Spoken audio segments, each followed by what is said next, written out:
하나님은 살아계십니다. 살아계신 하나님께서 오늘도 역사할 줄 믿습니다. 오늘 무슨 날입니까? 예, 추수감사주일. 한번 다 같이 한번 읽어보세요. 추수감사주일. 예, 추수감사주일입니다. 1년 동안 하나님이 은혜를 주신 것에 대하여 감사로 표현하는 날이 추수감사주일입니다. 첫째로는 입술로 고백하는 겁니다. 저녁에 우리가 찬양으로 온 성도들이 다 같이 어린이부터 노년이래까지 모두가 입술로 하나님 감사합니다 하고 찬양으로 영광 돌리고 또 예물로 드리고 할렐루야 이렇게 열매로 드리고 한 가지씩 밤이든지 귤이든지 한 가지씩 가져오라 했는데 한 개만 가져온 게 아니라 두 개씩 가져왔어요. 왜 두 개씩 가져왔을까요? 그렇죠. 할렐루야. 이 나눔의 목적은 나만 먹고 끝날 것이 아니라 나누기 위해서. 그래서 그 취지를 알고 한 개 가져왔지만 내가 두 개를 가져야겠다 해서 두 개씩 가져왔죠. 오늘 저녁에 오늘 오후에 아마 풍성한 나눔이 있고 점심에도 풍성한 나눔이 있으리라 믿습니다. 혹시 이런 분이 있지 않는지 모르겠어요. 예수님께서 어느 날 제자들하고 함께 쭉 산에 올라가다가 제자들에게 말했어요. 야 얘들아 너희들 돌 하나씩 들고 가자. 근데 산에 올라가는 것도 힘든데 돌을 하나씩 들고 가려니까 이 가룟 유다가 머리가 참 좋아요. 야 돌은 뭐 무거운데 그러면서 공깃돌 하나 주워가고 호주머니에다 넣어갖고 그리고 아주 씩씩하게 올라갔어요. 근데 베드로는 예수님이 돌을 가져가려면 아마 이걸 강대상으로 살려가는가 아니면 의자로 사용하려는가 큰 거를 가져와야겠다. 큰 거를 미고 낑낑 내면서 그 산을 올라간 거예요. 너무 다리도 아프고 배도 고프고 땀도 찔찔 흐르는데 예수님이 야 이제 다 앉아라 해갖고는 자기가 가져온 돌을 자기 앞에 놔두래요. 그리고 예수님이 기도를 했어요. 기도를 하고 눈을 딱 떠보니까 빵이 되어 있는 거예요. 배고픈 자의 제자들이 열심히 얼마나 배고픈지 그냥 맛있게 먹어. 근데 가룟 유다는 요만한 거 갖고 와갖고 배가 고파서 쪼르르 했대요. 여러분 오늘 추수감사절 나눔의 사랑의 나눔입니다. 1년 동안 주신 은혜를 나누기 위해서 우리가 같이 가져오라고 했고요. 여러 사정으로 가져오지 못한 사람들을 위해서 나누기 위해서 하나님이 어떤 분에게는 2개, 어떤 사람은 이렇게 박스로 가져오게 하신 거예요. 왜? 많이 가져가서 많이 나눌 수 있는 마음을 주신 거죠. 할렐루야. 많이 나누면 그 정도의 기쁨이 더한 거죠. 그래서 못 가져온 사람에게도 기쁨이 되고 또 가져온 사람에게도 기쁨이 되고 가져온 사람은 100배의 기쁨이 있을 줄 믿습니다. 할렐루야. 오늘 감사절이니까 몇 사람에게 한번 감사 얘기를 한번 해보시기 바랍니다. 감사한 얘기를 당신을 보아서 내가 감사합니다. 한번 손만 꽉 잡지 말고 손 잡고 눈을 보면서 얘기해 보세요. 뭘 감사하는지 한 3가지만 해보세요.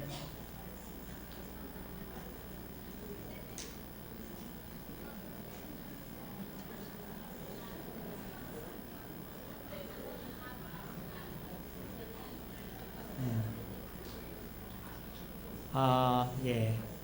어떤 사람은 감사하려니까 심각한 사람이 있지만 어떤 사람은 아주 열심히 감사를 해요.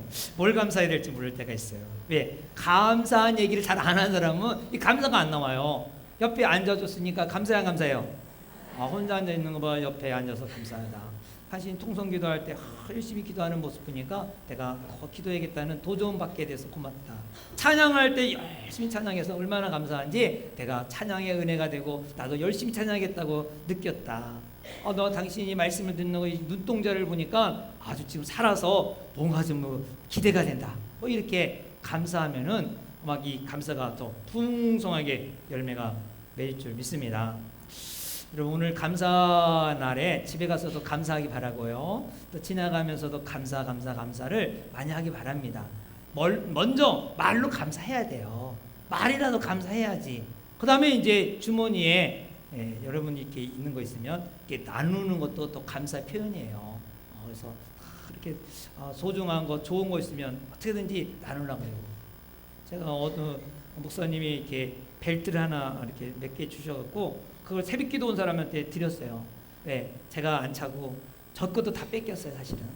탁 해하고 다 드렸더니 너무너무 좋아하시는 거예요. 이게 주니까 또 이렇게 좋아하시는 모습 보니까 또 좋아요. 나눌 때 기쁨이 있는 거죠. 여러분까지 다 줄 수가 없어서 새벽기도 온 사람만 줬어요. 이해하시고.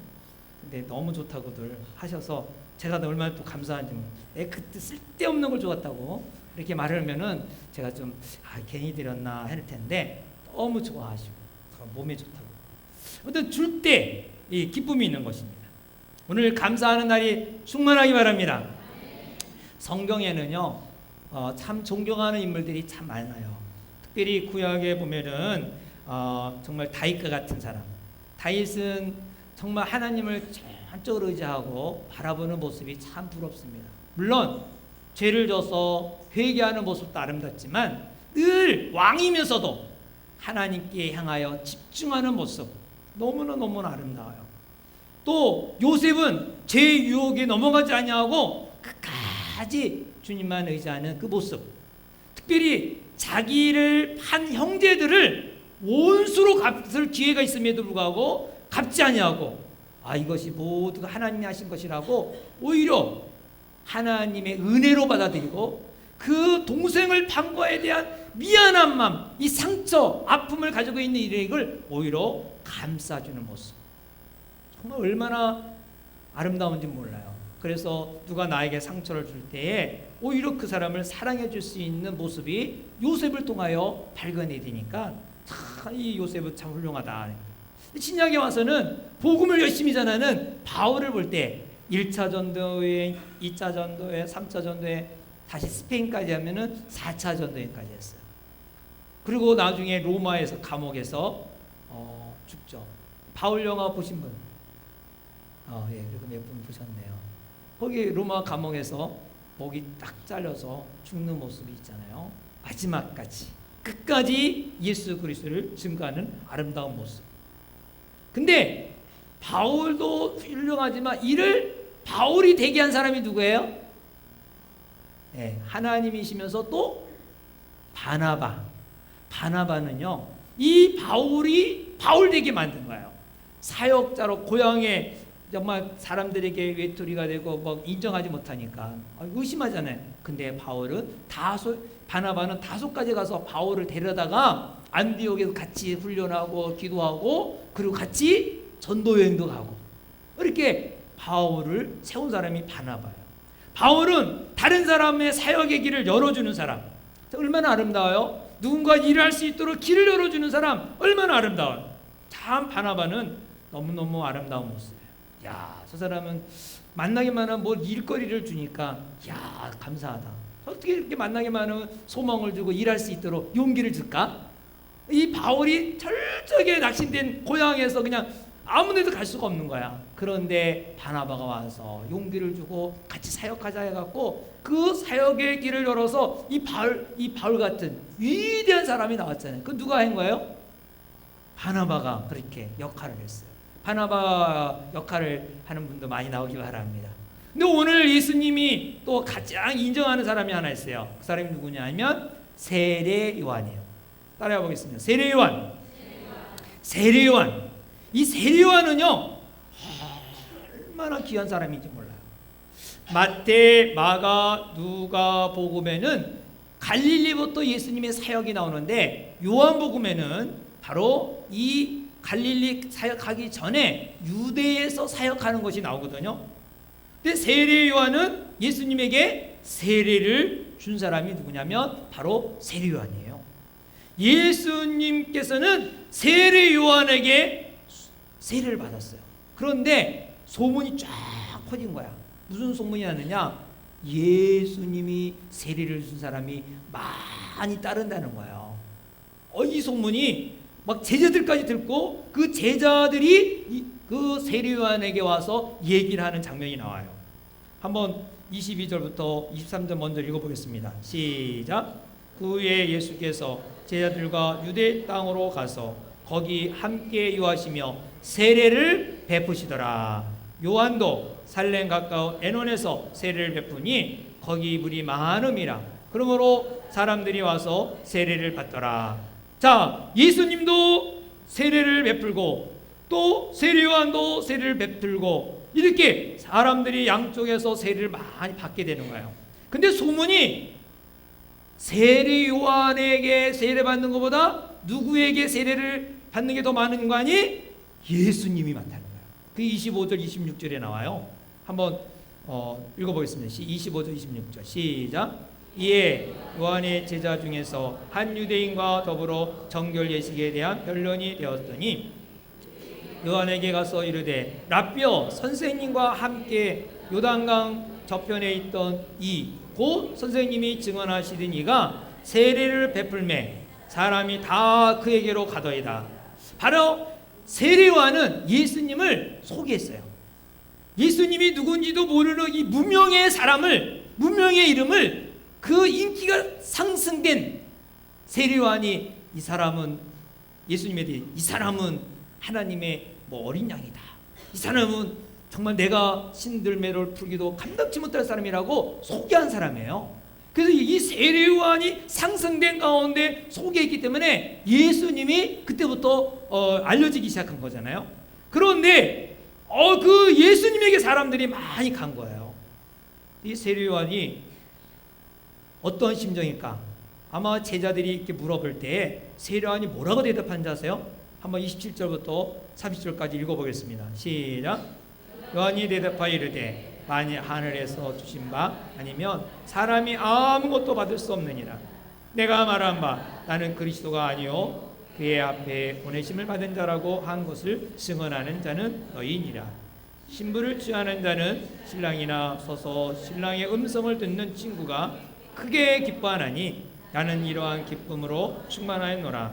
그는 흥하여겠고 나는 새하야 하리라 하시니라. 할렐루야. 예수님에게 사람이 많이 따르는 것을 보고 그는 유명해야 되고 나는 무명해야 된다. 이렇게 말하는 거예요. 세례요한이 어떤 사람이었어요? 세례요한은요 400년 만에 나타난 선지자예요. 400년 만에 나타난 예언자예요.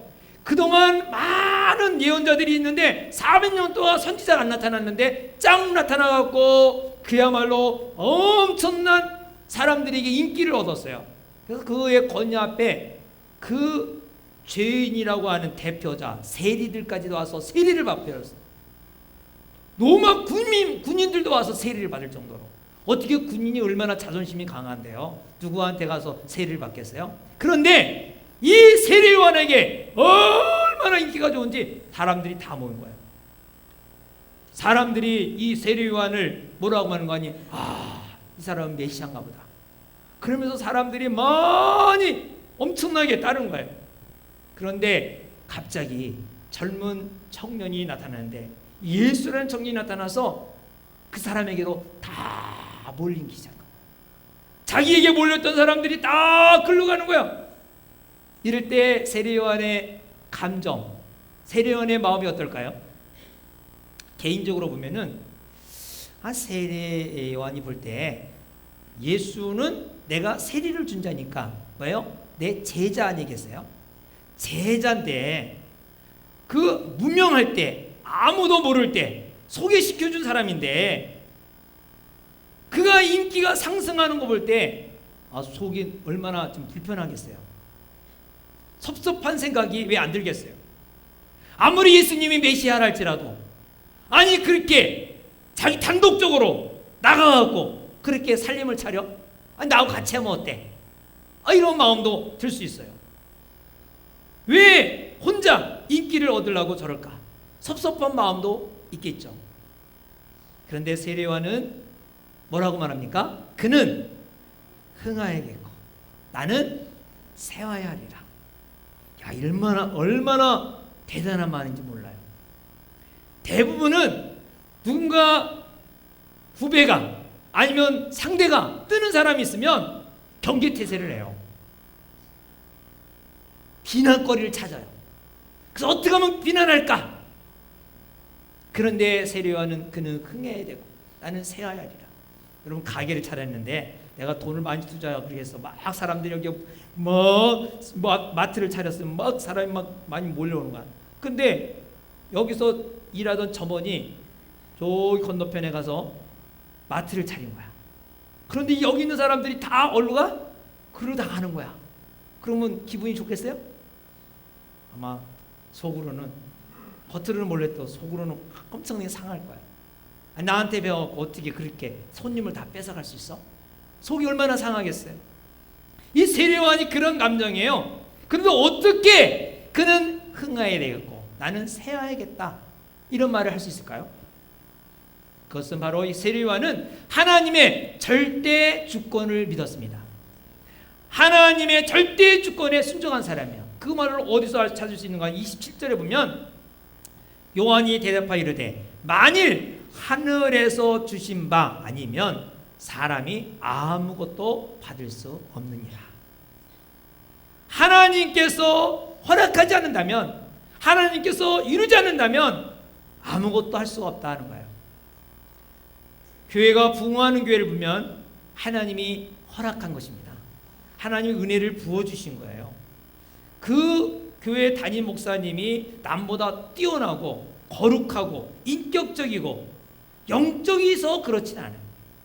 오히려 제가 부흥하는 목사님들 거로 보면은 거기 밑에 부교역자들 보면은 얼마나 닥달거리는지 힘들다고요. 아침 새벽부터 해갖고 저 기도원에 가서 기도를 한 달 동안 빡세게 기도하고 그리고 또 점심때 내려와갖고는 막 또 전도하고 별 보고 들어갔네. 별 보고 왔다가 별 보고 왔네. 아주 피곤해 죽겠다고. 아랑곳하지 않죠. 그런데 성장 안 되는 교회는 거기도 교회를 하나님을 사랑하죠.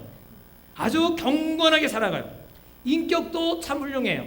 참 좋은 분이라 그래요. 근데 교회는 성장이 안 돼요.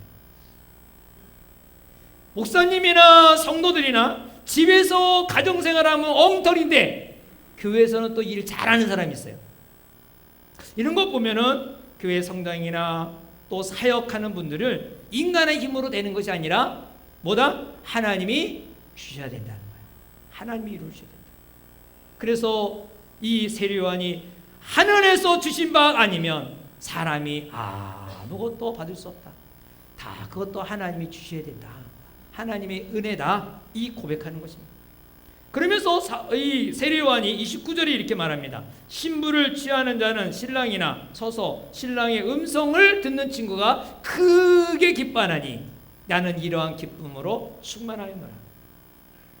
결혼식에 대해서 한번 지난번에 얘기했죠. 유대인은 결혼식이 수요일날 밤에 한다 그랬어요.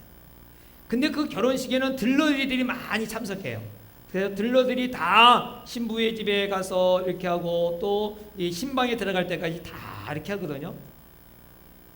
그런데 세례요한은 예수님이 나타나기 전까지는 주연이었지만 이제는 자기는 들러리로도 만족하다는 거예요. 들러리로.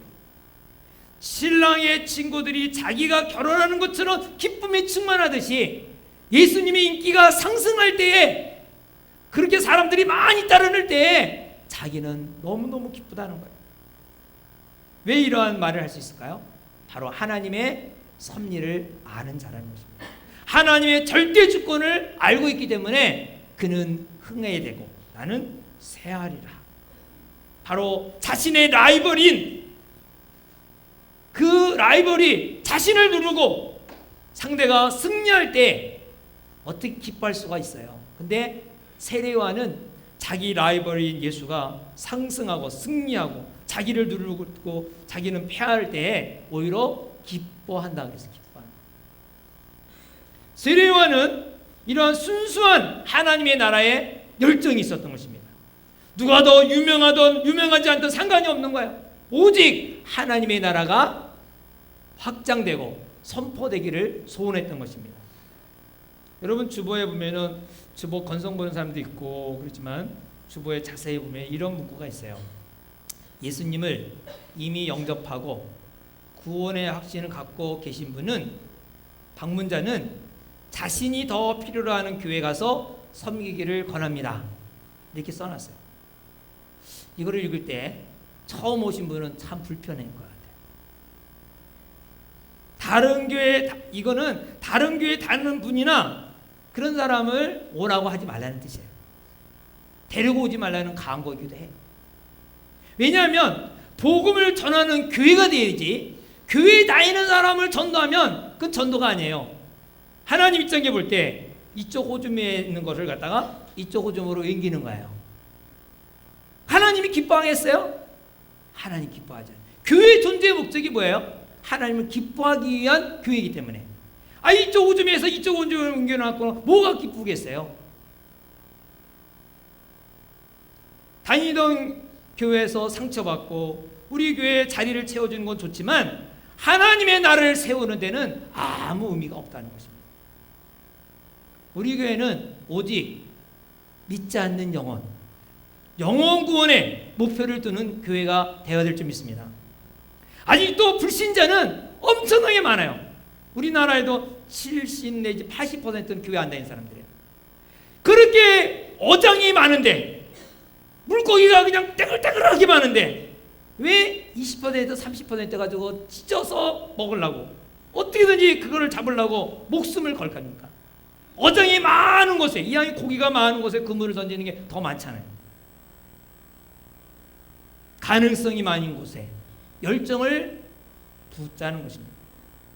멀리서 이사와서 교회를 찾던 중, 성경적인 교회를 세우려고 하는구나, 나도 거기에 동참해야겠다, 그런 분이냐 우리가 같이 상담하고 교회를 세울 수 있는 한 가족이 될 수 있겠죠. 건강한 교회를 세우기 위해서. 우리 교회 성도는 정말 다니는 사람 전도하지 말고 꼭 안 믿는 술, 주정, 알코올 중독, 그냥 막 바람 펴서 돌아다니는 사람, 그런 사람을 다 예수 전도해서 교회로 데려오기 바랍니다. 교도소 갈 수밖에 없는 그 고통스럽고 막 범죄자, 그런 사람이 다 교회 와야 돼요. 예수 믿고 구원받아서 변화될 때 얼마나 놀라운 기쁨이 있겠어요. 그냥 착한 사람 교회 다녀도 그건 우리가 전도 안 해도 다 잘 돼요. 그래서 우리는 할 일이 많은 거예요. 예수 믿으면요, 할 일이 많아요. 주변에 상처받고 고통받고 낙심과 절망 속에 있는 사람들, 그 사람들을 찾아가서 그 사람을 만나서 내가 믿는 예수님에 대해서 소개해야 되겠죠. 근데 아직도 예수님에 대해서 확신이 없는 사람들이 많아요. 그래서 우리가 자꾸 강조하는 것은 먼저 내가 예수 만남에 기쁨이 있어야 돼. 예수 만남에 편안이 있어야 돼. 예수 만남에 증거가 있어야 돼. 그래야 지금 상처받고 아픔을 당한 사람을 정말 그 사람의 불쌍히 여기는 마음을 가지고 그를 인도할 수가 있어요. 배부른 사람은요, 예수 구하지 않어요. 상처 없는 사람은 예수 구하지 않아요. 부족함이 없는 사람은 예수 구하지 않아요. 예수님이 전도하는 사람, 다 만난 사람들 다 어떤 사람이에요? 완벽한 사람이에요? 바리새인에게 가지 않았어요. 주로 죄인인 세리, 장녀, 자기 몸을 파는 사람, 그리고 병이 걸려갖고 사람들에게 버림받은 사람, 눈먼 자, 그 중풍병자, 그야말로 불쌍한 사람이에요. 그래서 불쌍한 마음이 막 견딜 수가 없어갖고 그들에게 가는 거예요. 예수님은 생명의 주잖아요. 죽어가고 있고 아픔과 고통하고 있는 그들 영혼을 살리기 위해서 예수님이 이 땅에 오셨거든요. 지금도 그러한 사람이 2000년 전이나 지금이나 있어요. 똑같이 있어요. 그렇기 때문에 우리는 교회 다니는 사람 교회 오자고 그러지 말고 교회 안 다니는 사람, 얼마나 많은지 몰라요. 우리 친척 중에도 많이 있을 거 아니에요. 그들에게 복음을 전해야 돼요. 할렐루야. 뿐만 아니라 내가 못하는 사역을 다른 사람이 할 때 기뻐해야 돼요. 야, 너는 내가 못하는 걸 어떻게 이렇게 잘하냐. 그러면서 축하해주고 격려해주고. 사람은 격려에 의해서 산다 그래요. 부정적인 말보다는 격려를 해줘서 일을 잘할 수 있도록 하나님의 나라에 도움이 되는 사람으로. 그래서 그는 흥하게 되고 나는 쇠하리라.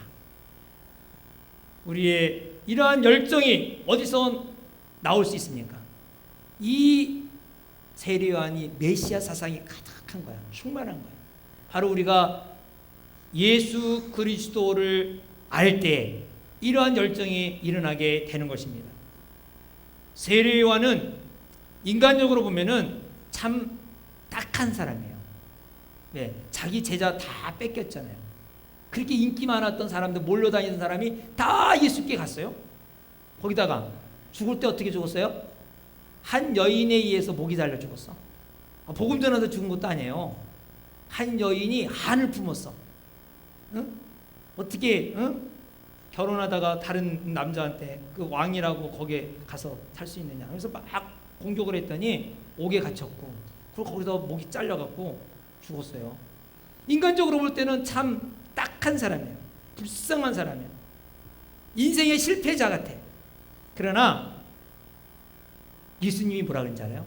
모세나 다윗이나 이사야, 예레미야, 에스겔 같은 훌륭한 선지자보다 여자가 낳은 자 중에 가장 위대한 자, 가장 큰 자가 바로 세례 요한이라고 예수님이 칭찬하셨어요. 왜 예수님이 그렇게 칭찬해 줄 수 있을까요? 그것은 바로 예수님을 증거했기 때문에.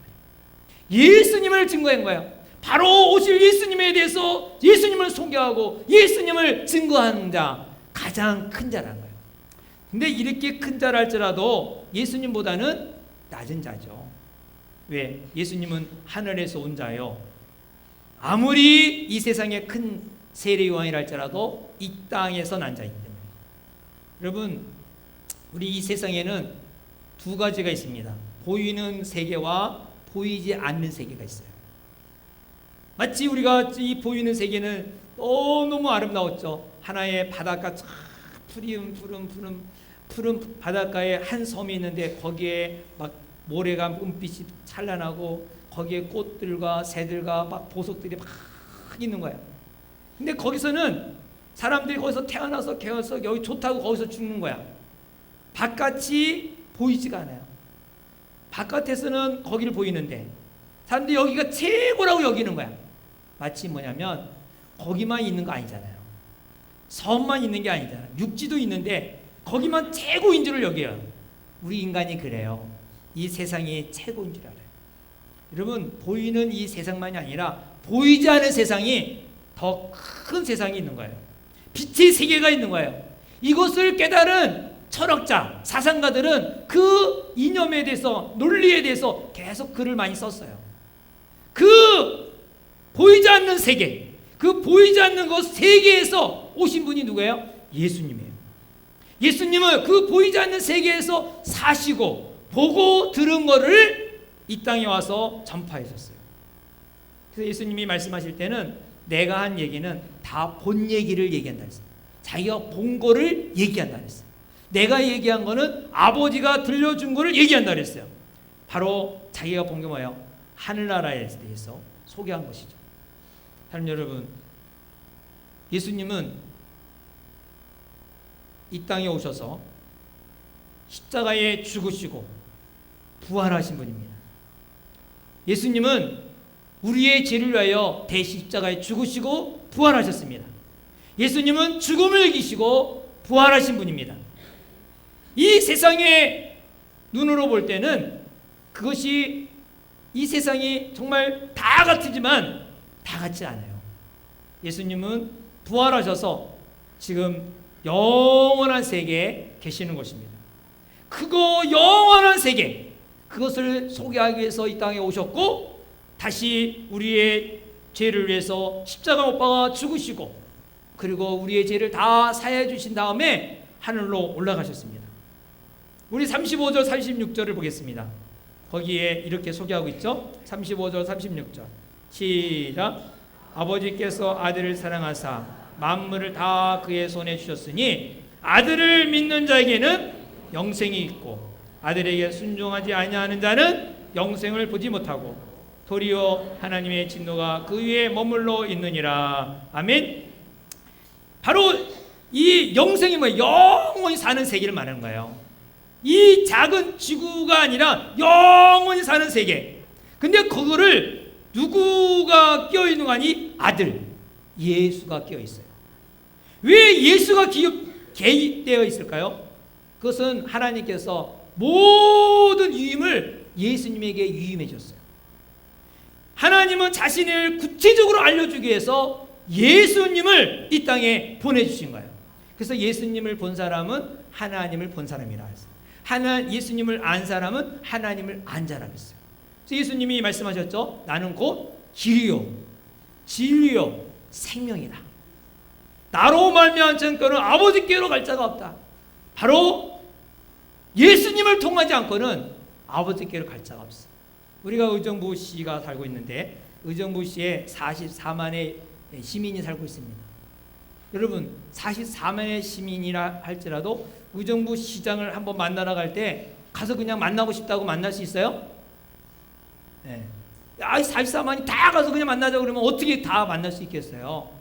그냥 직접 못 만나요. 거기에 비서나 정무관이나 누구를 통해서 약속을 하고 그 시장님의 그 약속. 이번에도 성탄 추리를 12월 1일 날 딱 해서 12월 1일부터 그냥 그 동부광장에 성탄 추리가 반짝반짝 하려고 했는데 이거 이 시장님이 너무 바쁘셔갖고 일주일을 지나서 7일 날 한다고 광고가 나왔더라고요. 시장을 만나고 싶다고 아무 때나 가는 게 아니에요. 거기에 다 담당자가 있어요. 만약에 그냥 가서 만나려고 하면 무례한 사람이라 그러거나 화를 낼 거예요. 우리가 하나님을 만나는데도 그냥 만날 수가 없어요. 누구를 통해서? 예수님을 통하지 않고는 안 돼요. 예수님을 통하지 않고는 진노를 받는 거예요. 진노. 바로 하나님이 가장 사랑하는 자가 있는데 바로 예수님이에요. 예수님을 통하여 다 이루도록 유임하셨어요. 그래서 우리는 예수님을 인정할 때, 예수님을 고백할 때 바로 하나님을 인정하는 것이고 바로 하나님께 인정받는 것입니다. 결론적으로 나의 신앙생활에 있어서 그리스도의 무엇이 중심이 되어야 이 험난한 세상 속에서, 힘든 세상 속에서 감사하며 살 수 있을까? 그것은 바로 예수님의 죽으심, 예수님의 부활하심, 예수님의 명령, 우리에게 부탁하는 것을 우리가 알 때에 이겨나갈 수가 있습니다. 먼저 예수님이 나를 위해서 대속해 주심을 기억하는 사람은 늘 감사할 수 있어요. 나를 위해 예수님 죽으셨다. 이게 신앙의 기초예요. 나의 죄를 위해서 예수님이 십자가에 죽으셨구나. 여러분, 유명한 아무리 종교가 있다 할지라도 그 교주가 죄인을 위해서 죽은 자 있어요? 죄인을 위해서 대신 죽은 교주가 있어요? 없어요. 예수님의 죽으심은 잘 나가는 사람을 위해서 죽은 거 아니에요. 의인을 위해서 죽은 것이 아니에요. 천벌을 받아 마땅하고 형벌을 받아 마땅하고 버림받아 마땅한 자를 위해서 자신의 생명을 던져 대신 죽으셨어요. 그래서 우리는 예수님이 나를 위해 십자가 죽으셨구나 하면은요 저절로 감사가 나오는 거예요. 아무리 힘들어도 예수님이 나를 위해 죽으셨는데 이런 고통쯤이야. 어떠한 고난 가운데도 감사하며 나갈 수 있는 것은 예수님이 나를 죽으셨는데, 예수님이 나를 위해 죽으셨는데, 이것을 잊지 않기 바랍니다. 그러면 불평과 원망 가운데도 아무리 힘들 가운데도 다 이길 수 있을 뿐만 아니라 감사하게 되는 거예요. 이 대속의 주심, 대속의 죽으심을 중심으로 살 때에 그는 감사하며 살 수 있습니다. 또한 예수님의 부활이 생활의 중심이 될 때에 감사하게 됩니다. 모든 종교가 비슷비슷해요. 도덕적인 이론을 가르치고 생활 윤리를 가르쳐요. 그러나 정말 이 기독교에 다른 것이 있어요. 다른 종교에 없는 게 있어요. 뭐가 있죠? 사랑은 다른 데도 있어요. 뭐가 있어요? 없는 거. 그렇죠. 부활이에요, 부활. 이 부활은요, 눈을 씻고 봐도 누구도 죽으면 다 끝났지 다시 살아났다는 게 없어요. 다 무덤이 있어요. 그러나 기독교에는 무덤이 없어요. 부활의 능력. 이 부활의 능력이라는 말은 뭐냐면 지금도 역사하신다는 거예요. 생활 가운데 큰 기적, 작은 기적을 체험할 수 있는 것이 예수님이 죽은 자가 아니라 살아나셨다는 거예요. 살아나셔서 지금도 역사하신다는 거예요. 그렇기 때문에요, 믿는 자에게는 능치 못함이 없다는 말이 지금도 살아계셔서 죽은 자가 어떻게 일을 해요?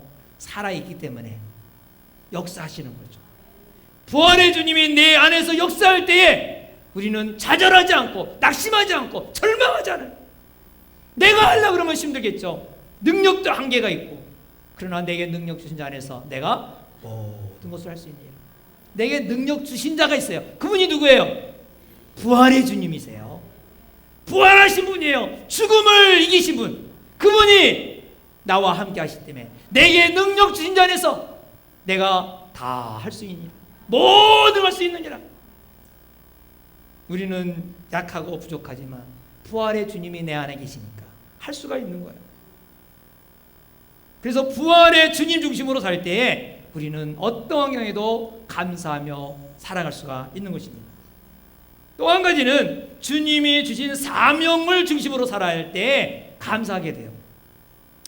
우리 장모님이 우리 집에 같이 사시는데, 장모님이 어느 때 이렇게 막 좋아하시는 거 보면은 이 일거리를 뭐 파다 넣는 거, 뭐 이렇게 쪽파 담는 거, 그거요 얼마나 눈이 맵고 힘든지 몰라. 그런데 그걸 갖다 주면 그렇게 좋아하세요. 주무시잖아요. 제가 새벽에도 나올 때까지 다듬고 앉아 계세요. 일하는 걸 그렇게 좋아하시더라고요. 그러니까 아무것도 없이 가만히 있으면 너무 아프고 쓰시고 그냥 혼자 가만히 텔레비나 보다가 그냥 지는데, 일거리만 딱 갖다 드리면 눈이 반짝반짝 하시고 그냥 얼마나 열심히 하는지 몰라요. 그리스도인들이 감사하고 활기 있는 게 뭔지 알아요? 주님이 주신 사명을 할 때에 활기가 있습니다. 그게 바로 마태복음 28장 19절 20절이죠. 그러므로 너희는 가서 모든 민족을 제자로 삼아 아버지와 아들과 성령의 이름으로 세례를 베풀고 내가 너희에게 분부한 모든 것을 가르쳐 지키게 하라. 볼지어다 내가 세상 끝날까지 너희와 항상 함께 있으리라. 아멘.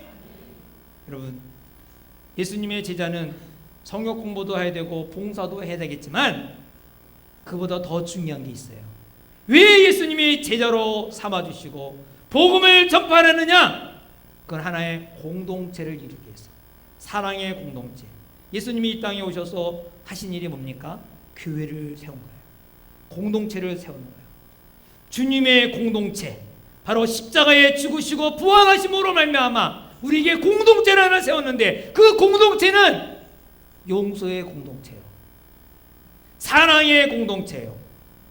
제자 삼는 공동체, 사역 공동체인 것입니다. 저는 신약교회인 가정교회를 꿈꾸는 소원을 가지고 있습니다. 예수님은 세례요한은 여자가 낳은 자 중에 더 위대한 사람이 없다고 칭찬했습니다. 바로 예수님을 증거했기 때문에 그렇습니다. 우리도 이제 다시 오실 예수님을 증거하는 자가 될 때 가장 예수님이 칭찬하는 자가 될 줄 믿습니다. 한번 옆 사람에게 한번 얘기해 봅시다. 우리 권사님, 집사님, 당신 같은 사람이 없습니다. 당신이 흥해야 되고 나는 쇠해야 합니다. 할렐루야. 세례요한이 주는 흥하고 나는 쇠해야 되라. 예수님은 지금도 하늘 보좌 우편에 앉으셔서 우리를 지켜보실 것입니다. 제가 우리 어머니가 돌아가신 지가 꽤 돼가는데 늘 이렇게 가만히 어머니를 생각하면 어머니께서 천국에서 우리 삼형제를 지켜보지 않고 있을까, 다 보고 계실 것 같아요. 뭐를 하기 원하실까요? 예수님을 닮기를 원하십니다. 거룩한 삶을 살기 원하는 거예요. 거룩한 삶은 예수님을 닮는 거죠. 오늘 이 추수감사절을 맞이하여 그냥 하나의 행사로 끝나는 것이 아니라 어떻게 하면은 감사할까? 여러분들 이제 끝나고 오후에 끝나고 나면 목장별로 나눠서 또 이거 다 같이 까먹으면서 이 얘기도 나누고, 이 먹는 데 역사가 있습니다. 먹을 게 없으면 말만 하다 끝나는데 먹으면 역사가 있습니다. 오늘 감사가 주렁주렁 열매 맺기를 주님으로 축원합니다. 사랑의 나눔, 점심시간에도 사랑이 나눠주고 찬양 축제를 통하여 또 사랑이 나눠주고, 그래서 늘 어떻게 하면 섬길까, 상대방을 섬길까, 상대방을 어떻게 하면 필요를 채울까, 이런 마음을 가지고 교회를 오고, 왜?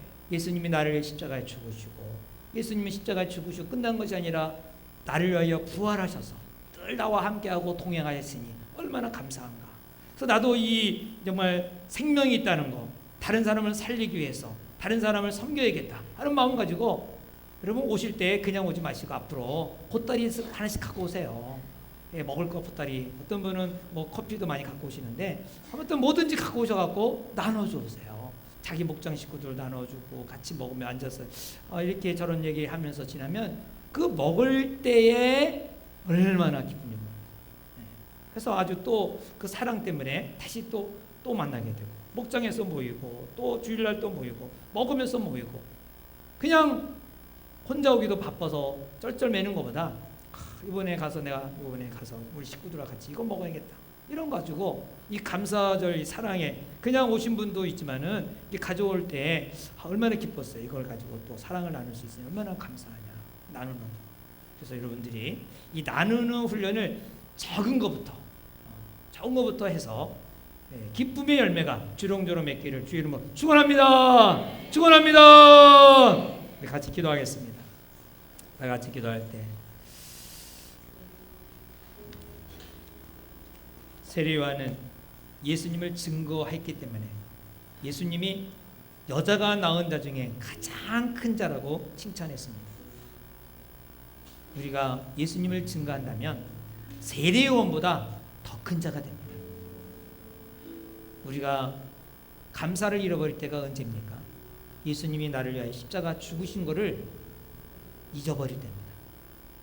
예수님께서 나를 위하여 십자가 주시고 부활하심을 잊어버릴 때입니다. 내가 무엇을 해야 될지 사역을 잃어버릴 때입니다. 우리에게 주님 중심으로 사는 것은 예수님이 나를 위해 죽으시고 예수님이 나를 위하여 부활하시고 예수님이 나에게 제자 삼으라는 귀한 사명을 주셨습니다. 이를 통하여 기쁨의 열매를 맺기 원하고 하늘의 상 받기를 원하십니다. 추수감사절입니다. 우리가 이 감사의 열매를 드리면서 우리가 영혼의 열매까지 맺어지는 이 삶 속의 열매가 맺어지는 이 나눔의 열매가 주렁주렁 맺도록 다 같이 함께 기도하기 원합니다. 다 같이 기도합시다.